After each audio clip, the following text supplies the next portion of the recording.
Même chose, mais de l'autre côté de l'axe. Donc la masse arrive, elle, dans cette position de repos, hein, étant donné que là, la masse, elle descend et elle arrive par inertie, elle se bloque là. Donc là, elle se retrouve ici. Donc qu'est-ce qui se passe?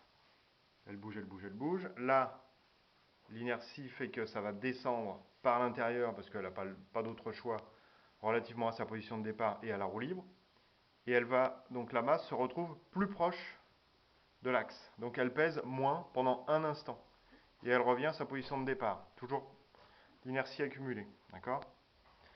Même chose pour ce bras-là. Voilà, alors on revient ici.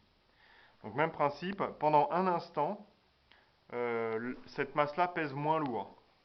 Donc on a vu que, alors là j'ai mis que 7 barreaux, sur lesquels il y a 7 masses, de manière à ce que quand celle-là pèse moins lourd, que de l'autre côté on soit équilibré, et que juste dans la bonne orientation, ce soit l'autre masse de l'autre côté qui prenne le relais, de manière à ce qu'il y ait toujours une masse en commutation alternée.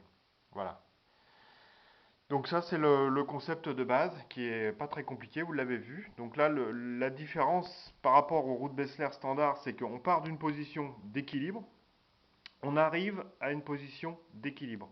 La roue est toujours en équilibre. Il n'y a qu'au moment du passage du bras qu'elle est déséquilibrée là en sens donc anti-horaire, si on se met de ce côté-là, elle s'en va par là, et que pour l'autre côté, lorsque le bras passe à l'extérieur, on est déséquilibré, toujours en anti-horaire. Voilà.